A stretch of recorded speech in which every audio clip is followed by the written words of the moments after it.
초기 교회 성도들은요, 오순절 성령 강림으로 인해서 시작된 교회 공동체를 목숨 걸고 지켰습니다. 그들은 자신의 신앙을 지킬 뿐만 아니라 신앙의 공동체인 교회를 지켰습니다.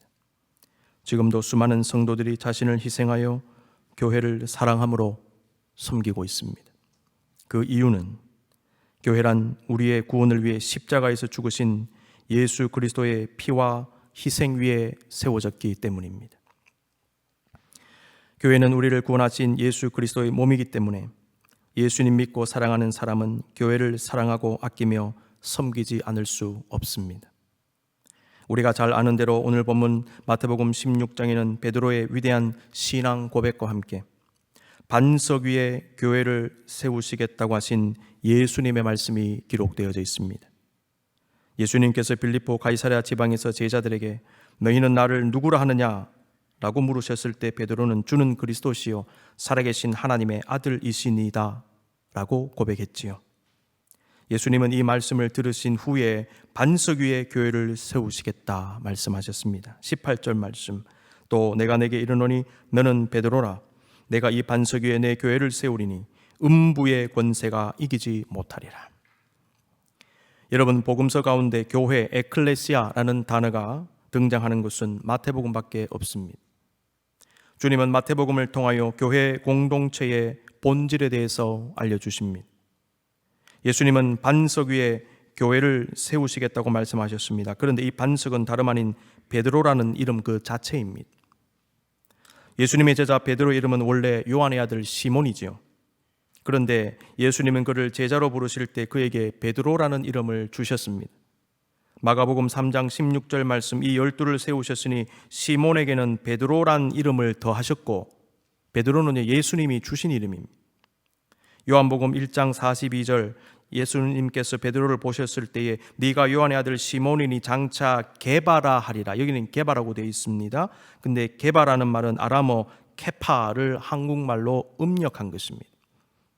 아람어 케파는요, 바위라는 뜻이고요. 이것을 그리스말로 바꾸면 페트로스입니다. 페트로스는 말을 한국어로 음력해서 베드로라고 부르게 되는 것입니다. 결국 게바, 베드로 같은 말입니다. 뜻은 반석, 바위입니다. 우리가 깊이 묵상해야 되는 부분은요, 반석이라는 뜻을 가진 베드로가 신앙 고백을 한 다음에 예수님께서 반석 위에 교회를 세우시겠다고 말씀하시는 이 부분입니다. 교회는 예수 그리스도를 구원자로 믿는 사람들의 거룩한 모임이지요. 바울은 고린도전서 1장 2절에서 교회가 무엇인지 분명하게 말씀했습니다. 고린도에 있는 하나님의 교회, 곧 그리스도 예수 안에서 거룩하여지고 성도라 부르심을 받은 자들과 또 각처에서 우리의 주 곧 그들과 우리의 주 되신 예수 그리스도의 이름을 부르는 모든 자들에게, 예수님 믿는 모든 자들의 모임이 교회입니다. 그런데 여러분, 예수님은 베드로의 신앙 고백을 듣자마자 예수님 믿는 사람들의 공동체를 반석 위에 세우시겠다고 말씀하신 거예요. 신앙 고백 이후에. 결국 반석이라고 하는 것은 믿음의 고백을 의미하는 것으로 해석이 됩니다. 믿음의 고백. 교회 공동체는 그 믿음의 고백 위에 세워지는 것임을 알 수 있습니다. 베드로란 이름을 주시고 베드로의 신앙 고백을 들으시고 반석 위에 세우겠다. 너의 신앙 고백이 반석이다. 그렇습니다. 교회는 믿음 위에 세워진 믿음의 공동체입니다. 그 믿음은 우리를 위해 십자가에서 죽으신 예수 그리스도에 대한 믿음입니다. 그런데 믿음의 공동체에는요, 성령이 임하시는 것입니다.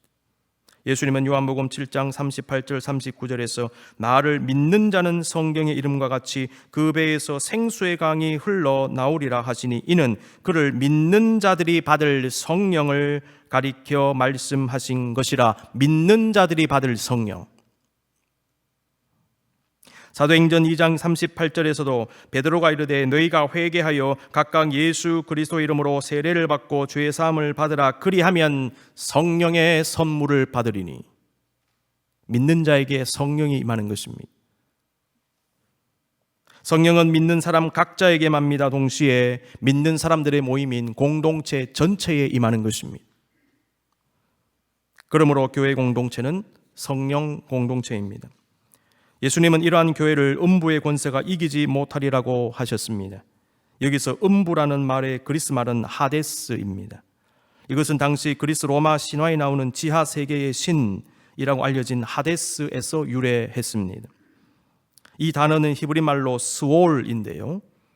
70인역에서 이 스올은 이 세상을 떠난 자들이 거처하는 음침한 지하 세계를 의미합니다. 스올, 음부. 음부는 한마디로 지옥 혹은 죽음을 의미하는 것으로 볼 수 있습니다. 예수님은 믿음의 공동체인 교회를 음부와 죽음의 권세, 그리고 사람들을 죽음과 지옥으로 이끌어가는 사탄의 권세가 결단코 이기지 못하리라고 말씀하셨습니다. 성도는 죽음과 악한 마귀의 공격을 두려워해서는 안 됩니다. 주님 믿고 성령 받은 사람은 믿지 않는 사람들에게는 없는 영적 담대함이 있어요. 성도는 그 담대함 가지고 육신을 이기고 세속의 삶을 견디고 극복하며 천국을 소망하며 오늘을 사는 것입니다. 영적 담대함. 그러므로 성도들이여 위축되지 마십시오. 세상살이에서 위축되지 마십시오. 주님 믿고 교회를 섬기고 지키는 여러분들이여 세상 살면서 주눅 들지 마시기 바랍니다. 조그만 일이 있을 때 여러분 주눅 들지 마십시오. 질병이 몰려올 때 주눅 들지 마십시오. 재정적인 문제, 관계의 문제, 수많은 문제가 있더라도 여러분이여 주눅 들고 위축되지 마시기 바랍니다. 예수 그리스도를 통하여 우리는 승리할 수 있는 것입니다. 그 어떤 것도 우리를 흔들 것이 없는 것입니다. 우리는 예수 믿고 구원받고 천국의 소망을 가진 사람들 아닙니까? 죽음을 극복하신 예수님 때문에 우리도 죽음을 극복할 수 있는 것입니다. 하물며 삶의 문제 왜 극복 못하겠습니까? 여러분이여 위축되지 마시기 바랍니다. 우리는 반드시 승리할 것입니다. 마태복음 16장은 음부의 권세가 교회를 이기지 못한다는 예수님 말씀을 기록한 이후에 이어서 주님의 고난과 죽음에 대한 예언의 말씀도 기록하고 있습니다. 본문을 가만히 보시면 베드로의 믿음의 고백이 있죠. 교회가 세워지는 말씀이 있죠. 그 다음에 고난의 예언이 연속적으로 등장합니다. 음부의 권세가 무너뜨리지 못하는 교회를 세우시겠다고 하신 주님께서 이제 곧 자신이 고난과 죽음을 당할 것이라는 예언의 말씀은 우리를 혼란스럽게 합니다. 베드로도 그 말씀을 듣고는 받아들일 수가 없었습니다. 16장 22절 말씀, 베드로가 예수를 붙들고 항변하여 이르되 주여 그리 마옵소서, 이 일이 결코 죽게 미치지 아니하리이다. 왜 갑자기 죽는다고 하십니까? 그러나 예수님은 죽음을 통하여 인류를 구원하기 원하셨던 것입니다. 이것은 인간의 상상을 초월한 주님의 방법이었습니다. 주님의 뜻이었습니다. 교회는 예수님의 고난과 죽음과 피와 희생 위에 세워진 거룩한 공동체입니다. 그러므로 교회 공동체는요, 예수님의 피가 영적으로 지금 흐르고 있는 거예요. 그래서 여러분들이 교회를 다니고 예수 믿고 예배드리고 성찬에 참여하고 이 모든 과정을 통하여 영적인 피의 은혜를 입게 되는 것입니다. 그래서 우리는 사죄 기도를 드린 다음에 사죄의 선언을 하지 않습니까? 무엇에 근거하여? 예수 그리스도의 피의 공로에 근거하여 사죄 선포가 교회에서 계속 이루어지는 것입니다. 우리는 지금도 우리를 향하신 예수 그리스도의 사랑과 희생을 기억함으로 성찬식을 거행합니다. 종교개혁자 존 칼빈은 교회의 표지, 마크는 말씀과 성례전이다라고 말하면서 이 두 가지가 바르게 실행되지 않는 교회는 교회가 아니라고 얘기했어요. 말씀과 성례전. 칼빈은 당시 로마 가톨릭 교회는 말씀과 성례전이 거의 왜곡되거나 사라져 버렸다고 생각했습니다. 마태복음 16장을 통해서 보았을 때 베드로는 예수님으로부터 3년간 가르침받고 훈련받으면서 교회 공동체에 대한 이해와 함께 고난에 대한 이해를 함께 가지게 되었으리라 추측해 볼 수 있겠습니다. 교회와 예수님의 고난과 죽음에 대한 베드로 이해는요, 예수님의 실제적인 고난과 죽음과 부활을 통하여 보다 확실하게 머리에 각인이 되었을 거예요. 이러한 베드로가 오늘 본문 베드로전서 1장에서 교회 공동체를 향하여 중요한 메시지를 선포합니다. 그러므로 저는 오늘 본문 마태복음과 베드로전서를 연결지어 보았습니다. 베드로전서는 예수 그리스도를 믿는 믿음으로 인해 큰 박해와 고난을 당하고 있던 교회와 성도들을 향한 베드로 사도의 권면의 말씀을 담고 있습니다. 베드로가 이 편지를 쓸 때는 로마에 있었던 것으로 추정이 됩니다. 그 시기는 네로 황제에 의해서 대대적인 박해가 자행되던 AD 64년에서 68년경으로 봅니다. 악명 높은 네로 황제가 지배할 때입니다. 실제로 베드로는 네로 황제에 의해서 AD 68년에 십자가에 거꾸로 못 박혀 순교했습니다. 그 순교의 장면을 그린 그림이 있어서 소개합니다. 미켈란젤로의 작품입니다. 베드로의 순교라는 제목이 붙어 있습니다. 십자가에 거꾸로 못 박힌 베드로. 베드로는 로마에서 벌어지고 있던 박해를 직접 보면서 그 박해가 이제 곧 소아시아 전역으로 퍼져나갈 것을 예견했습니다. 그리고 각 지역에 흩어진 성도들을 향하여 베드로전서를 쓴 겁니다. 베드로전서에는 다양한 권면의 말씀들이 등장합니다. 근데 오늘은 베드로전서 1장 1절에서 12절까지의 말씀에 초점을 두기를 원합니다. 베드로는 엄청난 핍박의 고통 속에 있던 당시 교회와 성도들이 고난 속에서 어떻게 하면 영적 승리를 얻을 것인가에 초점을 두고 말씀을 썼습니다. 그러면서 베드로는 오늘 본문에서 먼저 교회와 성도가 누구인가에 대해서 말씀하고 있습니다. 이 말씀은 베드로 마태복음 16장에서 베드로가 예수님으로부터 들은 메시지와도 어느 정도 연결이 된다 하겠습니다. 첫 번째, 흩어진 나그네 그랬습니다. 베드로는 소아시아에서 신앙생활하던 교회와 성도들을 흩어진 나그네라고 표현하고 있습니다. 베드로전서 1장 말씀 1절 2절 보겠습니다. 예수 그리스도의 사도 베드로는 본도, 갈라디아, 갑바도기아, 아시아와 비두니아에 흩어진 나그네 곧 하나님 아버지의 미리 아심을 따라 성령이 거룩하게 하심으로 순종함과 예수 그리스도의 피뿌림을 얻기 위하여 택하심을 받은 자들에게 편지하노니 은혜와 평강이 너희에게 더욱 많을지어다. 자, 이 지역 한번 지도로 한번 보실까요? 현재의 터키 지역이지요. 저기 오른쪽에 보면 당시 지명이 나와 있습니다. 아시아, 갈라디아, 본도, 비두니아, 갑바도기아 쭉 나와 있죠. 제일 왼쪽에 이태리입니다. 그 다음에 그리스, 터키 지역이죠. 베드로는 이 구절에서뿐만 아니라 다른 곳에서도 성도들을 나그네라고 표현하고 있는 것입니다. 1장 17절 말씀 외모로 보시지 않고 각 사람의 행위대로 심판하시는 이를 너희가 아버지라 부른즉 너희가 나그네로 있을 때를 두려움으로 지내라. 2장 11절 사랑하는 자들아 거류민과 나그네 같은 너희를 권하노니 영혼을 거슬러 싸우는 육체의 정욕을 제어하라. 나그네라는 말이 계속 나옵니다. 흩어진 나그네라는 표현은 당시에 실제로 각지에 흩어져 살던 외국인으로서 살던 성도들을 의미합니다. 흩어진 나그네. 여러분, 이런 의미에서 이 말은요, 지금 타국에서 이민자로 살아가는 우리의 가슴에 와닿습니다. 여러분, 우리 역시 흩어진 나그네들이 아닙니까? 이와 함께 나그네라는 말은 영적인 의미도 가집니다. 성도는 이 세상을 본향으로 삼지 않고 영원한 천국을 본향으로 삼는 사람들이지요. 그러므로 여기는 본향이 아니기 때문에 이 땅에 사는 우리는 여기서 나그네인 것입니다. 베드로는 이 땅에서 나그네로 살아가는 성도들의 영적 정체성을 잘 설명해 주었습니다. 2절 말씀 다시 봅니다. 곧 하나님 아버지의 미리 아심을 따라 성령이 거룩하게 하심으로 순종함과 예수 그리스도의 피뿌림을 얻기 위하여 택하심을 받은 자들이라고 그랬어요. 좀 끊어서 읽어볼까요? 흩어진 나그네인 성도들은요, 하나님께서 미리 아셔서 택하심을 받은 사람들, 미리 아신 사람들, 택한 사람들. 두 번째, 성령께서 거룩하게 하신 사람들. 세 번째, 예수 그리스도의 피로 정결함을 입고 그분께 순종하는 사람들이라 그랬습니다. 이러한 사람들의 공동체가 바로 교회입니다. 베드로는 본문을 통하여 교회의 정체성을 분명하게 언급하고 있는 것입니다. 우리는 예수님의 피로 정결함을 입고 구원받은 성도들이기 때문에 오늘 또 지금 이 자리에서 예배하고 있습니다. 기도합니다. 주님의 몸된 교회를 섬깁니다.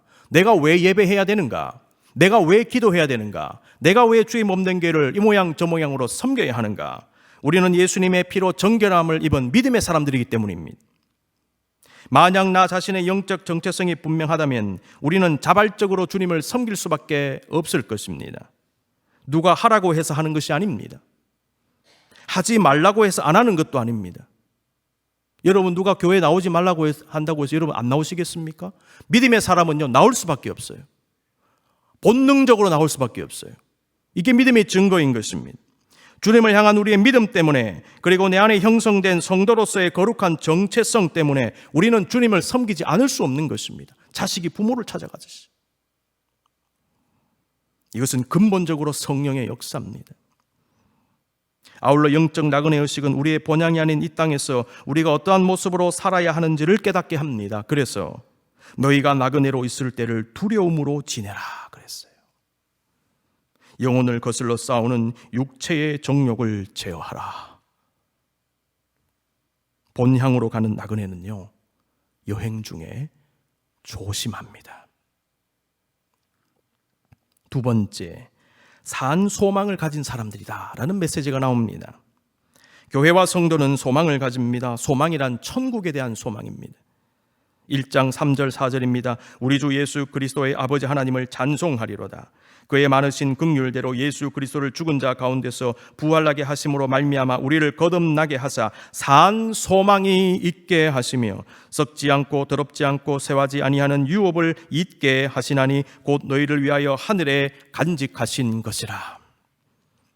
믿음으로 거듭난 성도에게 주어지는 것은 하늘나라의 유업입니다. 성도들이 천국의 소망을 가지게 된 이유는요, 예수 그리스도를 통하여 거듭나고 구원받았기 때문이에요. 따라서 믿음과 거듭남은 우리의 소망의 근거가 되는 것입니다. 왜 우리가 소망을 가지느냐? 우리는 믿음의 사람이기 때문에, 우리는 거듭난 사람이기 때문에, 그리고 우리에게 주어질 천국을 믿기 때문에, 그렇기 때문에 우리는 소망을 가지게 되는 것입니다. 소망은요, 그래서 믿는 자가 가지는 것입니다. 여러분 소망이 없습니까? 여러분의 믿음을 점검하셔야 됩니다. 소망은 믿음에서 나오는 거예요. 믿는 자는 소망을 가지게 됩니다.